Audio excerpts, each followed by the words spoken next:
Antes de que existieran las noticias virales, antes de que una cámara de seguridad pudiera convertir una desaparición en un misterio mundial, ya había lugares que se ganaban una reputación a base de susurros. No eran leyendas antiguas con monstruos claros ni maldiciones pronunciadas en voz alta. Eran historias que se transmitían en voz baja, como si decirlas con demasiada fuerza pudiera llamar la atención de algo. A veces empezaban con una frase simple: «No te quedes ahí», o «Si puedes elegir, elige otro sitio». Nadie daba demasiadas explicaciones, no hacían falta. Quedaba en el aire una sensación, una advertencia sin forma, como el humo que permanece en una habitación mucho después de que la llama se apague. Hay sitios que nacen con una promesa brillante y acaban convertidos en un espejo de todo lo que una ciudad prefiere no mirar. Y hay ciudades que, bajo su superficie, esconden un pulso oscuro, la suma de miles de vidas apretadas unas contra otras, la prisa, la soledad, la ambición, la miseria, la violencia que aparece cuando nadie está observando. Los Ángeles es una ciudad de extremos, de sueños y de ruinas, de alfombras rojas y de aceras donde la gente duerme en cartones. Se habla de ella como si fuera un escenario, pero también es un laberinto real, con rincones donde la luz cambia y el aire parece más pesado, como si hubiera aprendido a guardar secretos. En ese tipo de lugares, el miedo no siempre se presenta como un grito. A veces es una incomodidad que se instala sin permiso, que acompaña mientras caminas, te hace mirar 2 veces el reflejo de una vitrina, te hace contar los pasos hasta la siguiente esquina. Y cuando por fin encuentras una puerta que promete descanso, cuando crees que vas a dejar atrás la calle y sus sombras, descubres que hay refugios que no protegen de nada. Refugios que te reciben, sí, pero con la indiferencia de lo viejo, con el cansancio de lo que ha visto demasiado. Imagina llegar a una ciudad desconocida cargando una maleta, con el teléfono en la mano, buscando una dirección. El mapa te marca un punto exacto, pero el entorno no se parece a las fotos. El ruido es distinto, más áspero. Hay sirenas a lo lejos, voces que discuten, pasos que se arrastran. Las luces de los escaparates iluminan por segundos y luego vuelven a dejarte en una penumbra sucia. La mente intenta racionalizar. Es tarde, estás cansado, estás exagerando. Pero el cuerpo no escucha. El cuerpo siente. Y el cuerpo recuerda, incluso cuando tú no lo haces, que hubo lugares donde otros entraron con la misma esperanza y no salieron igual. La historia que vas a escuchar no necesita adornos sobrenaturales para inquietar. Está construida con hechos, con nombres, con fechas, con decisiones humanas. Y aún así, o quizá por eso mismo, resulta más perturbadora. Porque lo real no ofrece consuelo. Lo real no te permite pensar, es solo un cuento. Lo real se queda, como una mancha que no se va con agua. En el centro de Los Ángeles existe un edificio que durante décadas fue un punto de paso para miles de personas, un lugar donde se deshicieron maletas, se cerraron puertas, se encendieron y apagaron lámparas. Un lugar que empezó como un proyecto ambicioso y terminó convertido en un símbolo de todo lo que puede pudrirse por dentro, mientras sigue en pie por fuera. Cuando ese hotel abrió sus puertas en 1924, la ciudad miraba hacia arriba. Los Ángeles crecía. La industria del cine se consolidaba. Las calles se llenaban de coches, de anuncios luminosos, de promesas. Se construían edificios con orgullo, y un hotel grande, con cientos de habitaciones, era una declaración. Aquí hay futuro. El vestíbulo estaba pensado para impresionar. Mármol, lámparas, mostradores pulidos. Un sitio donde un viajero podía pensar que el mundo estaba en orden, aunque fuera por una noche. Nadie, en esa inauguración, podía prever la cadena de tragedias que, con el tiempo, quedaría asociada a su nombre. Al principio fue normalidad. Gente que llegaba con trajes bien planchados, con sombreros, con planes. Hombres de negocios, parejas, turistas. El hotel funcionaba, respiraba, giraba como una máquina que ofrece descanso a cambio de dinero. Pero las máquinas también sienten el desgaste cuando el mundo alrededor se rompe. La Gran Depresión no fue una sombra abstracta, fue una mano que apretó gargantas, que vació bolsillos, que convirtió la esperanza en ansiedad. Y cuando una ciudad cambia, los edificios cambian con ella. El barrio que rodeaba el hotel empezó a transformarse. Donde antes había tránsito ordenado, comenzaron a aparecer filas de personas buscando trabajo, rostros sin hogar, miradas perdidas. La decadencia no llegó de golpe, se filtró, como humedad, por cada grieta. El hotel bajó precios, aceptó estancias largas, se volvió un lugar donde vivir porque no quedaba otra opción. Y en esa transición, algo esencial se perdió: la sensación de control.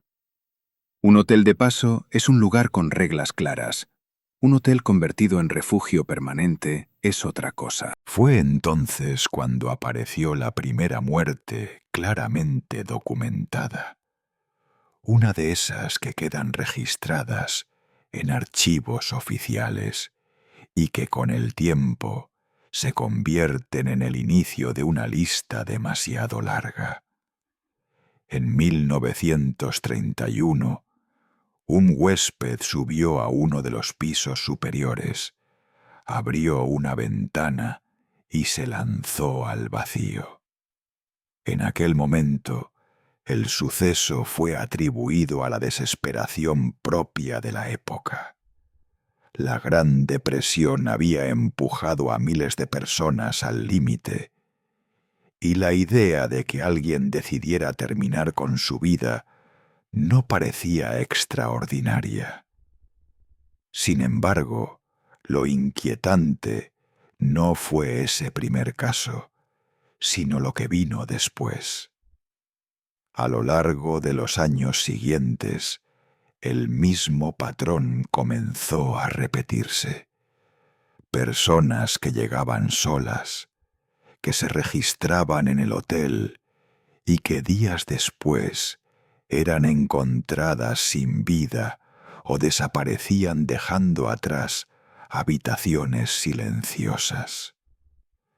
Cada nueva muerte parecía diluirse en la rutina de una ciudad acostumbrada al caos. La policía acudía, tomaba notas, cerraba el caso y seguía adelante.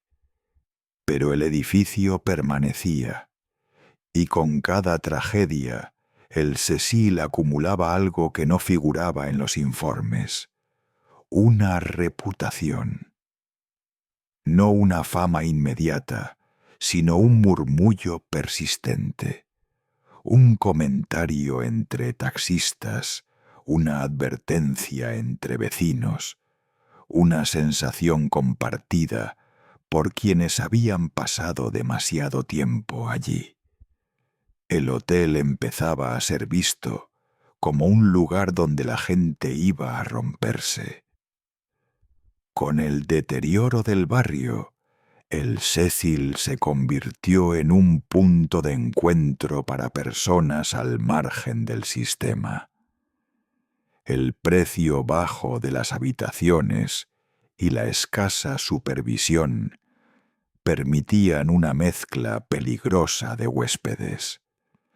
Personas con problemas mentales, adicciones severas y pasados violentos convivían en pasillos estrechos y habitaciones mal iluminadas.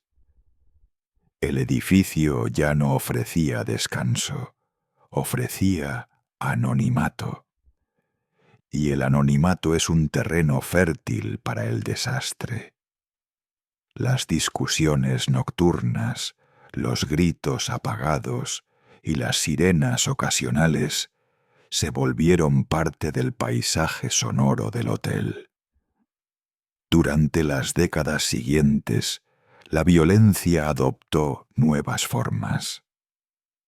No solo suicidios, sino asesinatos y muertes rodeadas de circunstancias confusas.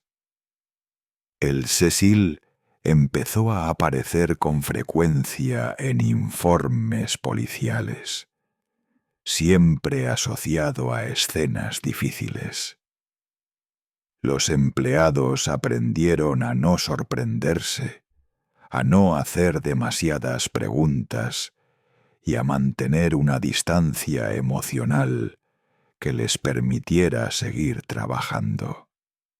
Algunos evitaban ciertas plantas. Otros preferían no recorrer los pasillos solos durante la noche.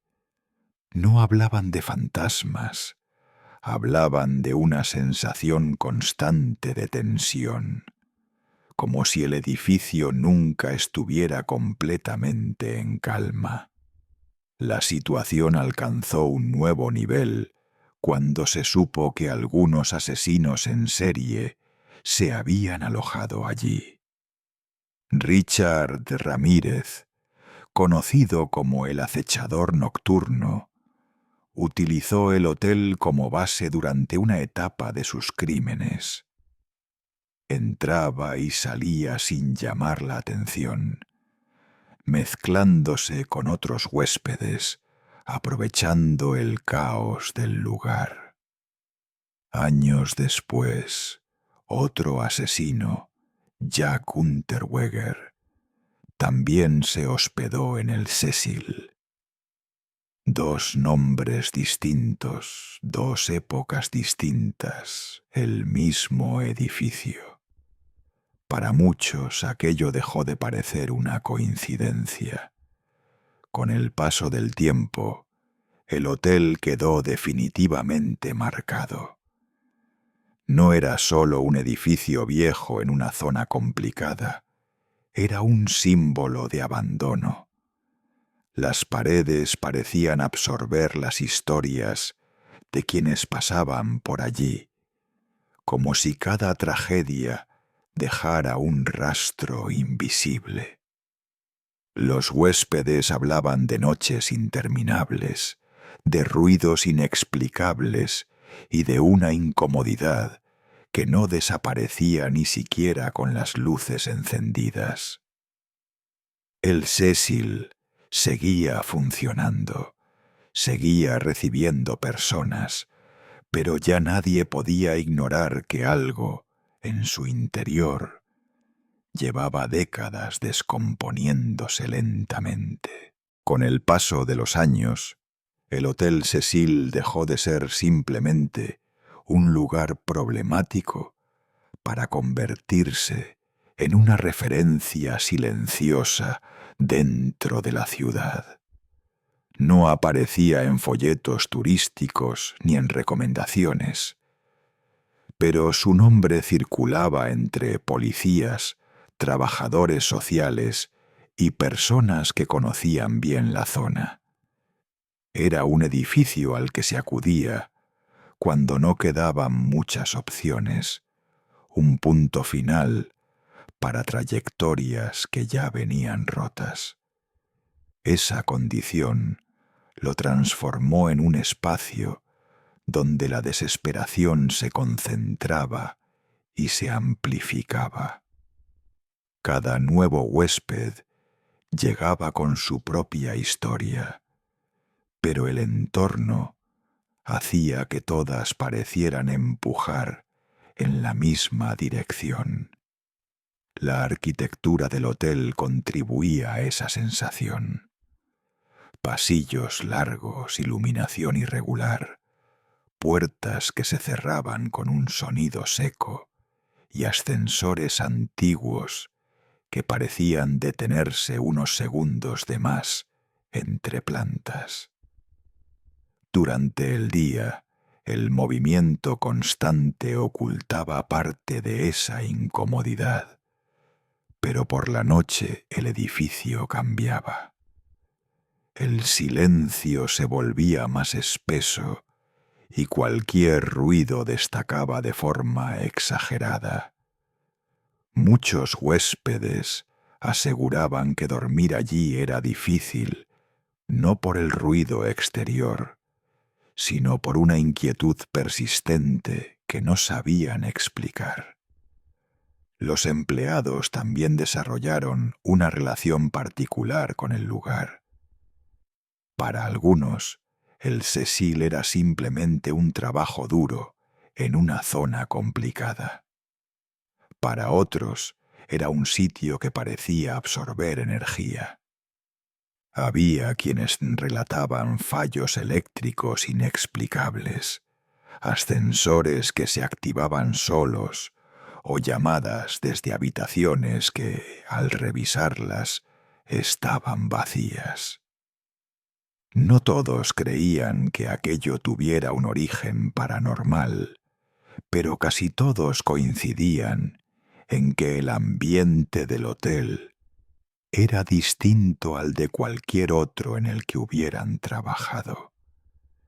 En ese contexto, la llegada de una joven turista canadiense en 2013 no levantó sospechas inmediatas. Elisa Lam era una más entre cientos de huéspedes. Viajaba sola, se mostraba curiosa y activa en redes sociales y parecía disfrutar de la experiencia. Sin embargo, su estancia comenzó a llamar la atención cuando otros huéspedes se quejaron de su comportamiento. Fue trasladada de habitación, una decisión que en cualquier otro hotel habría sido trivial, pero que en el Cecil adquiría un peso distinto. Poco después, Elisa desapareció. La noticia de su desaparición activó una búsqueda dentro del hotel. Policías y perros rastreadores recorrieron pasillos, habitaciones y zonas comunes.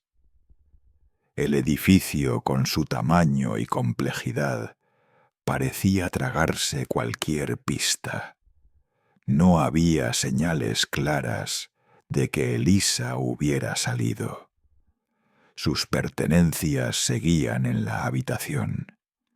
La incertidumbre crecía a medida que pasaban los días sin resultados.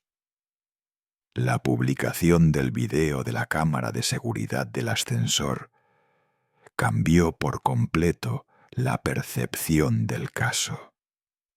Las imágenes mostraban a Elisa comportándose de forma extraña, entrando y saliendo del ascensor, gesticulando y mirando hacia el pasillo como si alguien estuviera allí. Su expresión transmitía nerviosismo, incluso miedo. El hecho de que no apareciera ninguna otra persona en el video convirtió la grabación en una fuente inagotable de teorías. Para algunos, era la prueba de una crisis psicológica. Para otros, sugería la presencia de algo que no podía verse. El video se difundió rápidamente por Internet y atrajo la atención de personas de todo el mundo. Cada gesto fue analizado, cada segundo ralentizado. La desaparición de Elisa dejó de ser un caso local y se convirtió en un fenómeno global.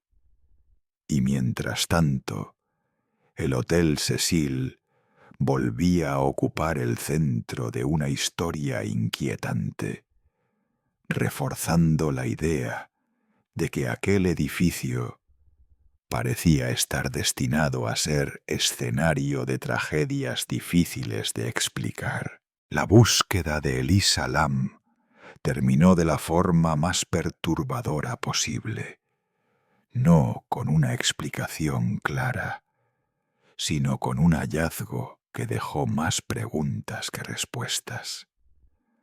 Varios huéspedes del hotel comenzaron a quejarse de problemas con el agua. Decían que tenía un sabor extraño, un olor desagradable y un color inusual. Para muchos fue solo una molestia, pero para los empleados fue una señal de alerta.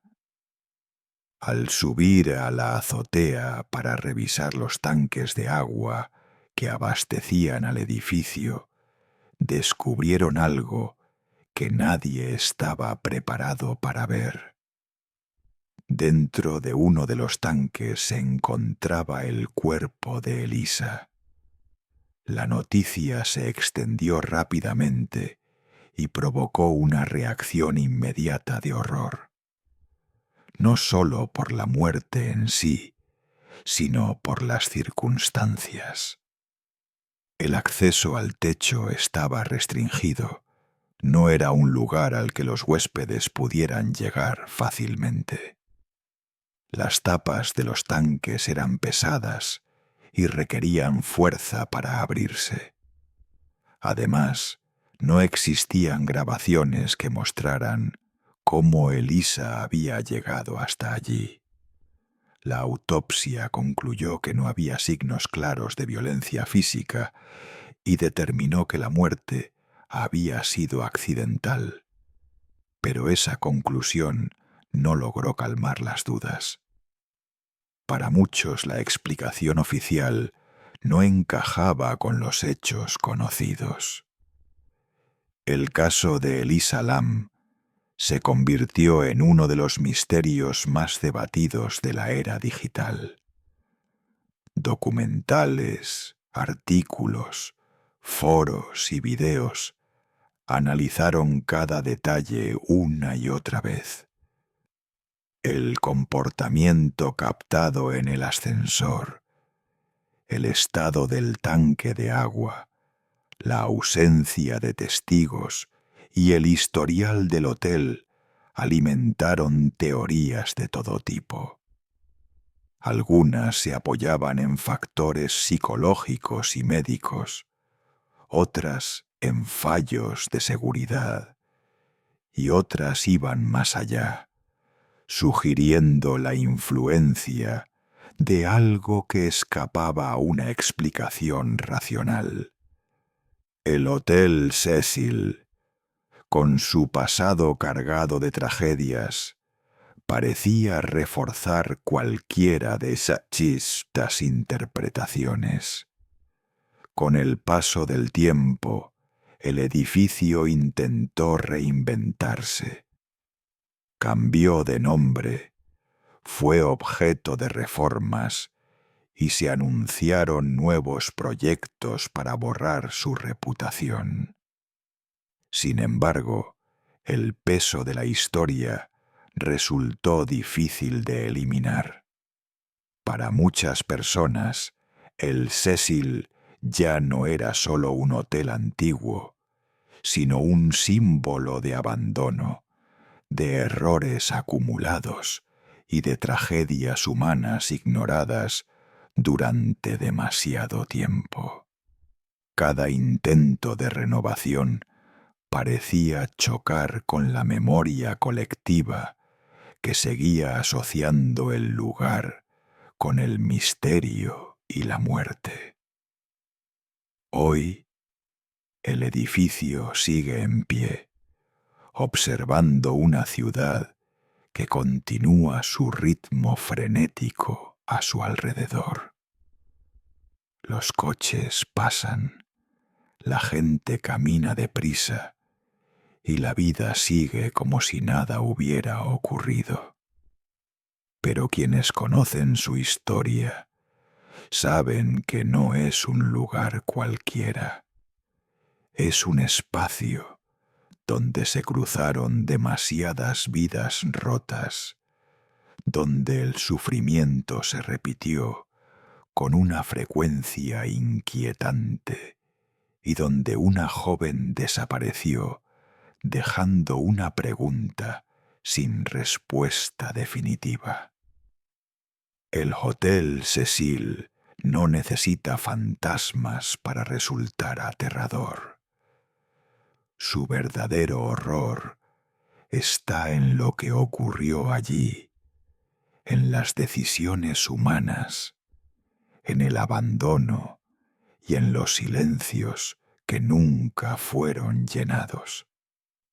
Y quizá por eso su nombre sigue provocando escalofríos, porque recuerda que hay lugares donde la tragedia no fue una excepción, sino una constante que dejó una huella imposible de borrar.